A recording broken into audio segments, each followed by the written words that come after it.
Il y a 7000 ans, une mystérieuse civilisation érigeait des mégalithes en Europe de l'Ouest.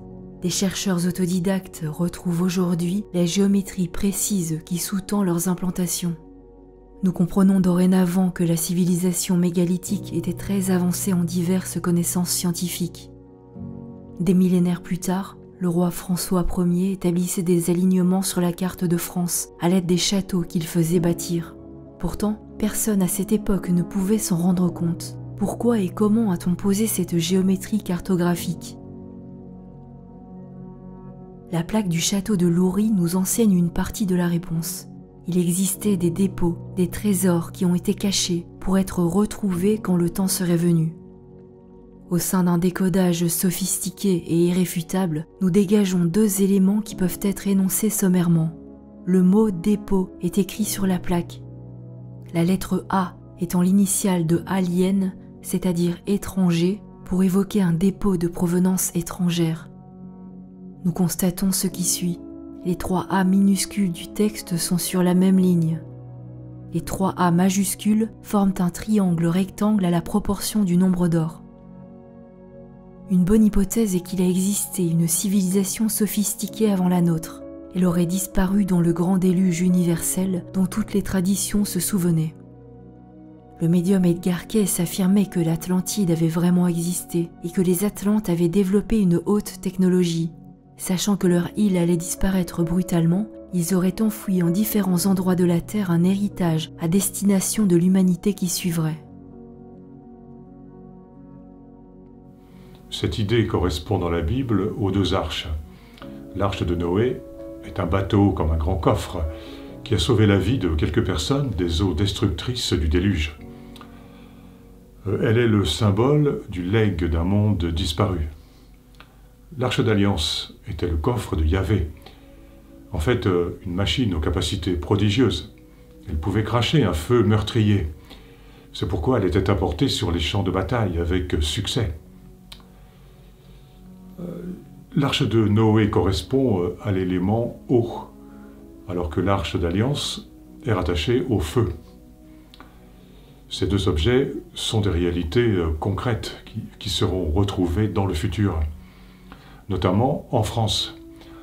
La France est un pays majeur du monde parce qu'elle est dépositaire d'un secret ancestral qui se manifestera dans le futur en révolutionnant beaucoup de conceptions.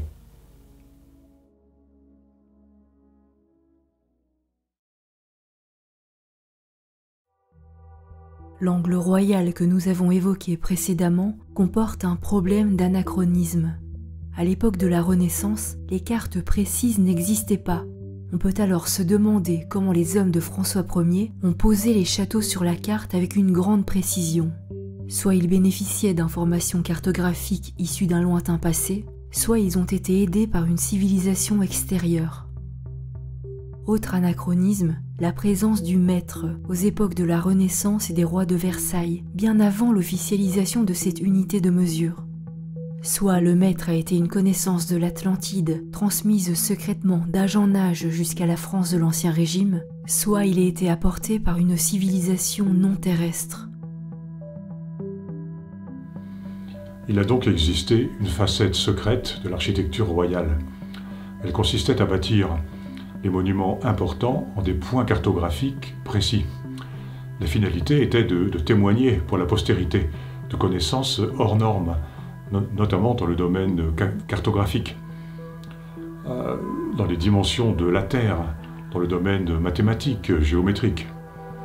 Un autre but était d'indiquer des lieux où il y a des trésors cachés, trésors d'une importance extrême, qui seront utiles dans le futur pour la création d'un nouveau monde.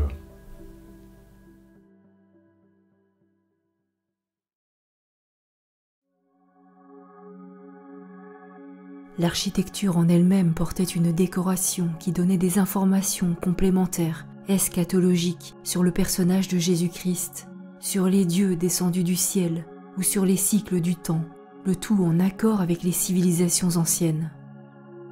Le village de Rennes-le-Château est intégré à ce canevas. Il en est un des points majeurs. L'abbé Saunière a probablement découvert une capsule du temps ou trésor d'une civilisation antique. Il a pu être missionné pour cela, à moins que sa découverte fût fortuite. Mais le temps de la divulgation publique n'était pas venu. Saunière a donc rénové la décoration de son église, c'est-à-dire qu'il a posé un faisceau d'indices pouvant être utiles aux chercheurs qui viendraient après lui. C'est ainsi que le codage ancestral se perpétue d'âge en âge, dans l'attente de la grande révélation à venir. Parmi les dernières pièces emboîtées dans le puzzle se trouvent les grands travaux de François Mitterrand. La finalité secrète de ces mises en place était d'indiquer l'importance du château du Louvre. La meilleure interprétation possible à cela est qu'un extraordinaire trésor est caché dans le sous-sol. La monnaie européenne contient aussi des indices cachés. Les billets d'euros nous parlent de l'architecture ancienne. On y voit des portes, des fenêtres et des ponts, accompagnés de cercles étoilés. La carte de l'Europe est présente également. Les constellations Eurion, présentées comme un moyen de s'opposer à la contrefaçon, apparaissent comme un clin d'œil direct à la constellation d'Orion. Tout cela pourrait se comprendre comme le message d'une communication entre les pays européens et l'espace intergalactique. Les pièces de monnaie vont dans le même sens en mettant en relation les pays d'Europe avec les étoiles. Le masque des centimes d'euros semble nous dire que quelqu'un est caché en relation avec les dirigeants européens et la vie dans l'espace. Le billet de 100 € montre 2 statues d'hommes que l'on appelle Atlantes en architecture. Ils gardent donc la porte des Atlantes, le passage qui mène au secret de l'Atlantide. L'Église catholique a beaucoup utilisé la figure de l'ange. Déjà les dieux sumériens étaient des humains, parfois affublés de 2 ailes. Une bonne interprétation était que ces êtres célestes avaient la capacité de voler dans le ciel, parce qu'ils utilisaient des machines volantes. Les mythologies anciennes comportaient des dieux à forme humaine, parfois avec une tête animale. Nous retrouvons de tels monstres sur les cathédrales. Ne sont-ils pas des extraterrestres qui ont eu des contacts avec l'humanité ? Les monuments de France mettent particulièrement l'accent sur les hommes-lions. Associés au motif du parchemin déroulé, ils souffrent, c'est-à-dire ils attendent l'heure de la divulgation de certaines informations. En ornementation de marteaux de porte, ils deviennent les gardiens de la porte du lion, les gardiens des secrets initiatiques. L'homme-lion est le sphinx, le gardien de l'accès au trésor. Les mondes anciens racontent dans leurs mythes comment les dieux sont arrivés pour apporter les bienfaits de la civilisation. Le chapitre 6 de la Genèse, le livre d'Enoch et les fragments de Noé rapportent comment les fils des dieux ont désobéi à la loi du monde céleste. Ils sont venus sur la terre et ont pris des femmes, enseignant au passage leurs secrets. Ils donnèrent naissance à des géants et furent punis par un déluge destructeur. Ces péripéties correspondent à la narration de contacts prolongés qui ont eu lieu il y a des millénaires entre des extraterrestres et les humains de la Terre. Ce thème est évidemment très important. C'est pourquoi il a fait l'objet d'une partie très importante du codage de l'architecture.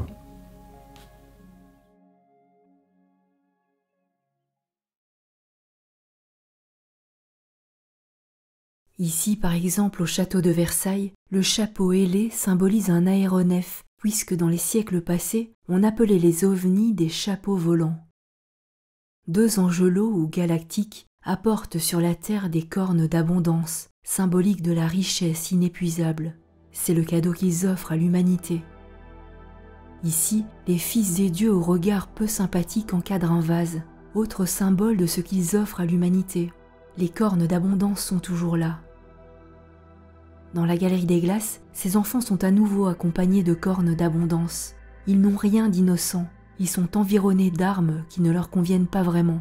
Ce genre de tableau est emblématique de la violence que les enfants des fils des dieux ont apportée sur la terre. La décoration architecturale montre parfois des formes en soucoupe volante ou vaisseau spatial. Il existait de grands initiés, des personnes qui étaient membres d'une société secrète au courant de stupéfiantes réalités. Léonard de Vinci était l'un de ceux-là.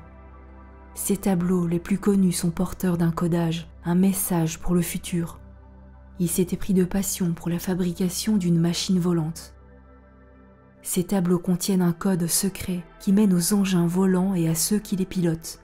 Dans son annonciation, Léonard a caché un personnage dans la robe de l'ange. Il est vu de profil, assis. Son vêtement est une combinaison spéciale et peut-être spatiale. Il a les bras en avant comme le cocher d'un char, comme un pilote. Regardons attentivement un détail du tableau Sainte Anne la Vierge et l'Enfant Jésus. Après un pivotement, on pourrait voir ici un personnage de profil avec l'arrondi de l'épaule. Il porte un chapeau, nouvelle référence à un ovni. On conserve un dessin préparatoire de l'artiste dans lequel le visage se précise. Au-dessus se trouve l'ovni en question de forme discoïdale. Plus haut encore, un cygne a posé le bout de son bec sur le disque. Notons qu'un cygne est un animal qui vole dans le ciel. Léonard de Vinci a représenté le vaisseau spatial et son pilote. Des jeux de mots valident l'interprétation, puisque le cygne nous fait signe qu'il existe des engins ignés, c'est-à-dire de feu, pilotés par des singes ou des génies, des créatures surnaturelles.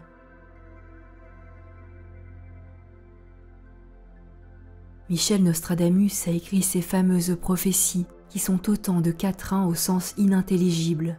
Sous couvert de décrire les événements futurs de façon voilée, cet homme était un grand mathématicien. Ces prophéties ne pourront se décrypter qu'en retrouvant la formidable logique chiffrée qu'elles contiennent. Son livre est censé contenir 1000 quatrains, mais il n'y en a que 942 qui ont été réellement écrits. La somme de ces deux nombres fait 1942, ce qui est égal à pi divisé par phi multiplié par 1000. Phi est le nombre d'or. Les 942 quatrains réellement écrits peuvent se répartir en 3 groupes de 314 quatrains, soit 100 pi.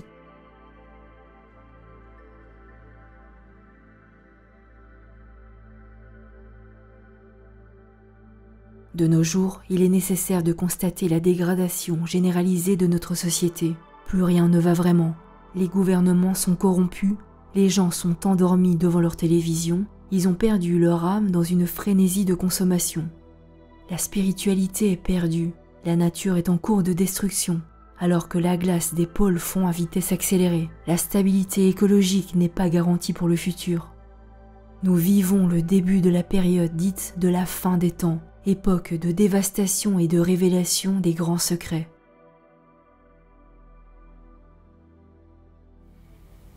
Il y a de plus en plus d'ovnis qui se manifestent dans nos cieux. Ce phénomène prépare la grande révélation des extraterrestres qui aura lieu dans un futur relativement proche. L'héritage des civilisations avancées qui nous ont précédés sur la Terre y sera retrouvé. Ces civilisations ont manifestement disparu dans un cataclysme. Quant à nous, essayons de devenir des êtres humains meilleurs, lucides et veillés, responsables et plus respectueux de l'intérêt général et de la nature à laquelle nous appartenons. Avant que la grande catastrophe qui se profile à l'horizon ne devienne une réalité. N'oubliez pas de mettre un like si la vidéo vous a plu. Abonnez-vous si ce n'est déjà fait et activez la cloche pour recevoir les notifications.